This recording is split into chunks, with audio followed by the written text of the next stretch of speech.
Do you like seeing what people got from the grocery store? Because I love seeing what people got from the grocery store. I'm always like, oh my gosh, why did you get 10 lemons? Oh my gosh, what are you gonna do with those beans? Tell me about it, I wanna know. Maybe I'm just nosy, but if you are like me and you want to see what I got at the grocery store today, I'm gonna share everything with you, and I'm going to share with you what I got, why I got it, and what I'm gonna do with it. I'm also gonna talk about what I did not buy and what I never buy at the grocery store. Specifically Whole Foods, okay? Because Whole Foods can be expensive. They call it whole paycheck for a reason. Yes, it's gotten a lot better since Amazon got into cahoots with them, but still, I don't risk my purchases at Whole Foods on snacks and foods that I have never had before when they are full price. Maybe if they're on sale, I will venture out, but I'm gonna go through it all. Let's start with the snacks because I feel like the snacks are definitely the most important part and the most enjoyable part to kind of talk about. If you have not had this popcorn right here, okay, it's by Lesser Evil. It is called the Himalayan Gold Butter Flavored Coconut Oil Popcorn with Himalayan salt. It tastes like movie theater popcorn.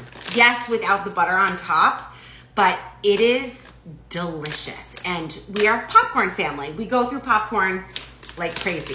My son is obsessed with it. I am obsessed with it. I have it almost every single night. In fact, the other night I took a huge handful and my son was like, Mom, that's aggressive.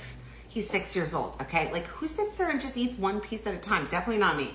Psychopaths. Cheerios, because my kids are into Cheerios this week. It'll probably change next week. My husband and I like to say that the quickest way to get our kids not to like something anymore is to buy it in bulk. Like, how many times has that happened? Where they eat like an artichoke and I'm like, they love artichoke. So I buy 10 and they're like, why are you giving this to me? Graham crackers, because they're into that right now too. Great for their lunches, snacks, things like that. Veggie chips. These do not replace vegetables, okay? So before anyone comes at me like, oh, those are potato chips. They basically are, okay? But they're low in calories, so I like them. They're 130 calories for 40 chips. So when I just want something to scoop up, like this dairy-free tzatziki by Kite Hill, which I love. Trader Joe's also makes a really good dairy-free tzatziki. If you have never had that one, and it's definitely cheaper. It's like a third of the price of this one. I love to snack on this at night. Tzatziki is just really good, and sometimes I don't feel like making it. The best cottage cheese you will ever have. If you are a cottage cheese person, like I am, or if you're not, if you think you don't like cottage cheese, try the Good Culture. I have shared this with so many of my community members on the other platform who have been like, I didn't even think I liked cottage cheese. I love this one. It's by Good Culture. They also have a lactose-free one. So if you need to stay away from lactose or you're limiting your dairy like I tend to do, the lactose-free one is a great choice. I got one for my husband to bring to his office last week, and he texted me. He was like, this is the best cottage cheese I've ever had. This is my favorite dairy-free yogurt. I also buy it in plain, usually to use for like salad dressings and things like that. Sometimes I have dairy. Sometimes I have the goat's milk yogurt from Trader Joe's is really good.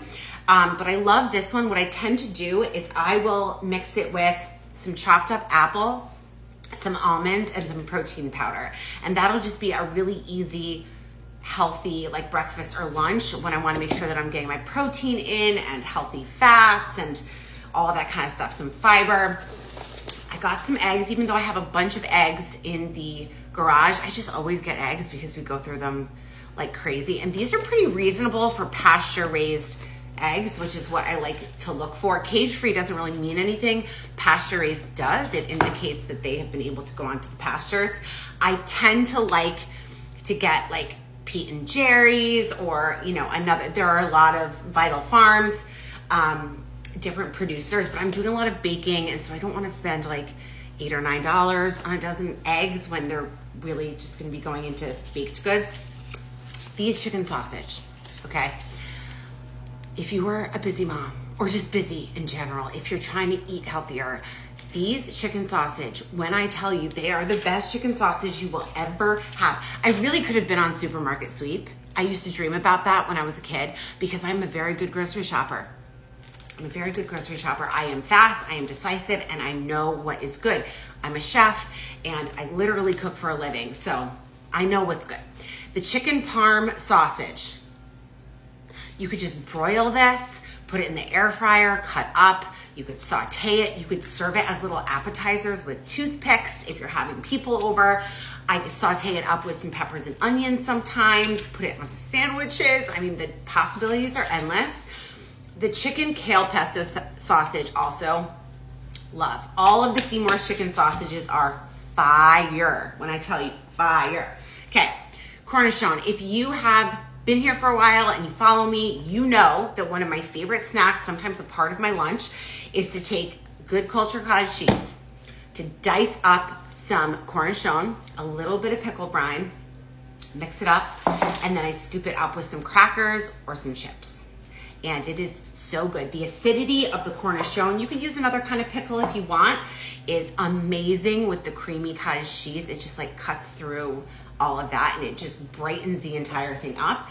This is the best fish sauce, Red Boat. I use it all the time for marinades and things like that, for meat, for pork, for, you know, chicken. I don't really marinate steak very much.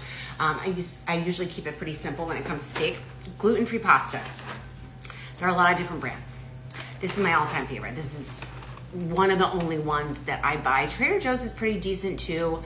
Bonza, if you want to go the chickpea route. Jovial Foods pasta. It is the closest tasting to regular pasta while being gluten-free and made exclusively of brown rice. I got the elbows. I love to use them in soups, as obviously pasta dishes. My kids love it.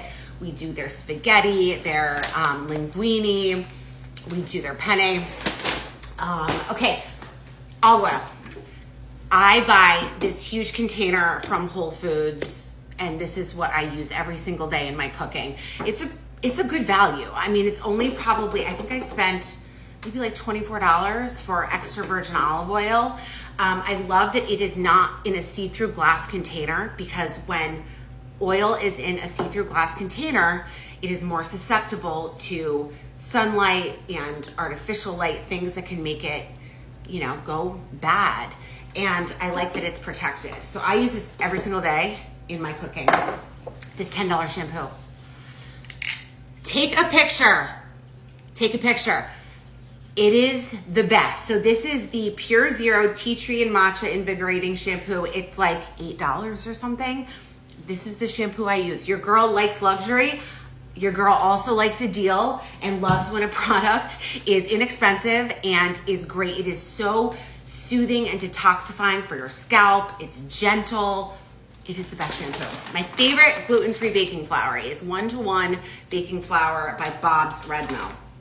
I use that exclusively unless I'm using my own blend. Let me know if you want to see a video on that. I'm still working on it for some of you because I know that you've been asking me about it.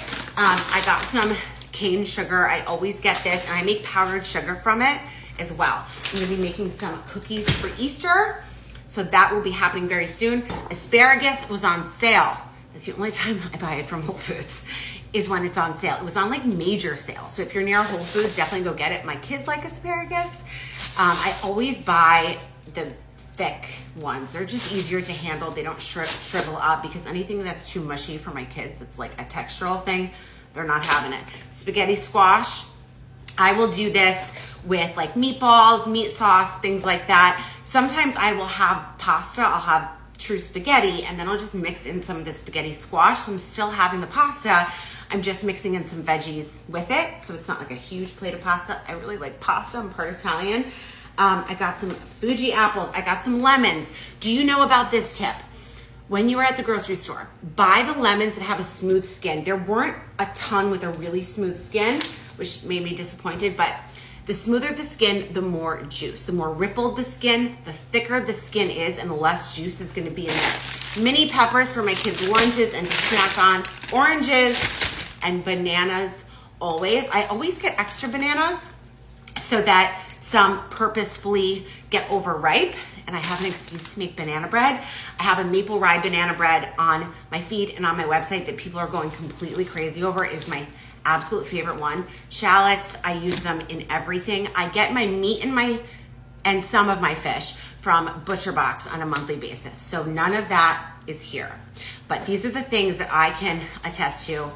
Almond milk, coffee creamer, that are complete wins I hope it was helpful.